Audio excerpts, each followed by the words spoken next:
پر اس جزیرے پہ ایک فضائی ریڈار اڈا قائم بھی کیا تھا۔ ایسے گرین لینڈ کے سمندر میں موجودہ گلیشیئرز پگھل رہے ہیں جو کہ ایک نئے سمندری راستے بنا رہے ہیں، جس کی وجہ سے اس کو اسٹریٹجک ویلیو بھی بڑھ رہی ہے۔ اس میں چھپنے والی ایک رپورٹ میں جیولوجیکل سروے آف ڈینمارک اور گرین لینڈ نے تخمینہ پیش کیا کہ جزیرے پر 38 معدنیات بڑی مقدار میں موجود ہیں، جن میں کاپر، گریفائٹ، نوبیم، ٹائٹینیم، روڈیڈیم شامل ہیں، اور اس کے علاوہ نایاب معدنیات جیسے کہ نوڈیم اور پریشیڈیم جو الیکٹرک گاڑیوں کی موٹر اور ونڈ ٹربائن بنانے میں کام آتی ہیں۔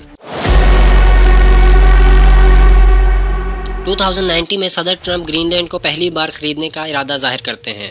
2025 میں ڈونلڈ ٹرمپ دوبارہ صدر بننے پر یہ ارادہ ظاہر کر رہے ہیں کہ وہ کسی بھی حالت میں گرین لینڈ پر اپنا کنٹرول حاصل کریں گے۔ دوستو، آرکٹک میں موجود ڈینمارک کے خود مختار علاقہ اور دنیا کے سب سے بڑے جزیرہ گرین لینڈ کو امریکہ کا حصہ بننے میں ایک نئی دلچسپی ظاہر کر رہا ہے ڈونلڈ ٹرمپ۔ دوستو، یورپ اور شمالی امریکہ کے راستے میں واقع گرین لینڈ پر امریکہ کی اس جزیرے کی اہم دفاعی محل وقوع کی وجہ سے نظر تھی۔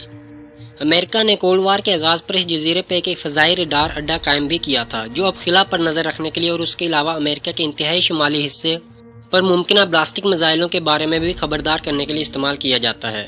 اور یہی نہیں، کلائمیٹ چینجز کی وجہ سے گرین لینڈ کے سمندر میں موجودہ گلیشیئرز پگھل رہے ہیں جو کہ ایک نئے سمندری راستے بنا رہے ہیں، جس کی وجہ سے اس کو اسٹریٹجک ویلیو بھی بڑھ رہی ہے۔ اس تاریخی اعتبار سے بھی دیکھیں تو امریکی حکام اس خطے کو اسٹریٹجک اہمیت کی وجہ سے توجہ دیتے ہیں۔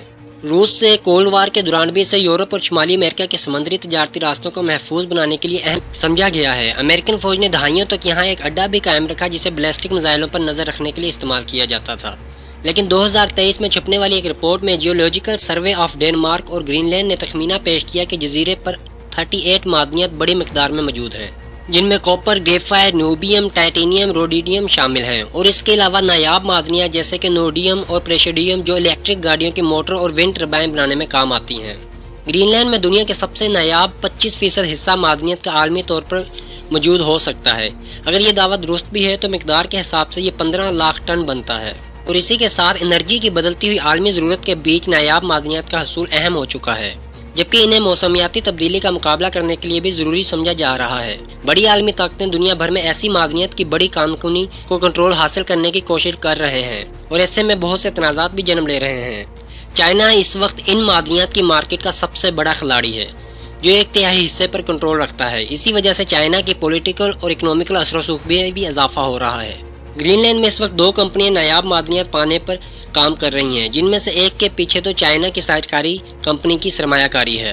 دوستو، جانیں گے گرین لینڈ کیا ہے، اس کے انوائرمنٹ اور اس میں امریکن امپورٹنس کیوں دے رہا ہے، یہ سب جانیں گے آج کی ویڈیو میں، لیکن اس سے پہلے چینل کو سبسکرائب اور بیل آئیکن کی گھنٹی کو لازم پریس کیا کریں۔ دوستو، گرین لینڈ جو کہ اوشین اور آرکٹک کے درمیان واقع دنیا کا سب سے بڑا جزیرہ ہے، جو ڈینمارک کے دارالحکومت کوپن ہیگن کی نسبت نیو یارک سے زیادہ قریب ہے۔ اس جزیرے پر 14ویں صدی سے ڈینمارک کا کنٹرول ہے، لیکن 1979 میں گرین لینڈ کو ایک خود مختار علاقے کی حیثیت حاصل ہو گئی۔ اس کا اپنا وزیر اعظم اور اپنی حکومت ہے، لیکن گرین لینڈ ڈینمارک کی دولت مشترکہ کا حصہ ہے، جو اس کی مالی ضروریات کے ایک بہت بڑے حصے کو برداشت کرتا ہے۔ گرین لینڈ میں امریکی فضائی کا ایک بڑا اڈا قائم ہے، اور اس کے جزیرے برف پوش تہوں کے نیچے قیمتی معدنیات کے خزانے موجود ہیں، جن میں یورینیم اور بڑی مقدار میں تیل اور قدرتی گیس شامل ہیں۔ گرین لینڈ کا رقبہ 21,66,000 مربع کلومیٹر سے زیادہ ہے، آبادی 57,000 کے لگ بھگ ہے۔ زیادہ تر لوگ ماہی گیری سے وابستہ ہیں۔ جزیرے میں گرین لینڈ کی مقامی زبان کے ساتھ ڈینش اور انگریزی بھی بولی جاتی ہے۔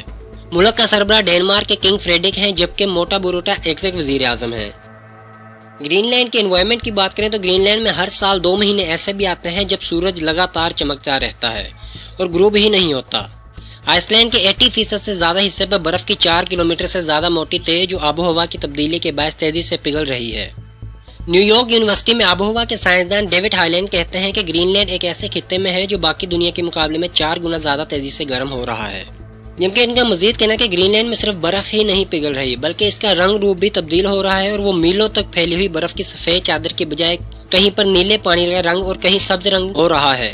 اس کا اثر دنیا بھر کے موسموں پر بھی پڑے گا، کیونکہ برف کی سفیدی سورج کی کرنوں کی روشنی اور حرارت کے پلٹ دیتی ہے، جبکہ نیلے اور سبز رنگ اسے جذب کر لیتے ہیں۔ جبکہ کیلیفورنیا کی یونیورسٹی میں آب و ہوا سے متعلق سائنسدان ایرک ریزوین کا کہنا ہے کہ گرین لینڈ کی برف پگھلنے سے پوری دنیا کے ساحلی علاقوں کی شکلیں تبدیل ہو جائیں گی، کیونکہ یہاں اتنی برف ہے جو دنیا بھر کے سمندروں کی سطح کو 24 فٹ تک بلند کر سکتی ہے۔ جبکہ کولوراڈو کی ایک نیشنل یونیورسٹی میں بھی ان کا کہنا ہے کہ موجودہ صدی میں گرین لینڈ توجہ کا اہم مرکز رہے گا، کیونکہ وہاں پگھلنے والی برف کا اثر سمندروں کی سطح پر پڑے گا۔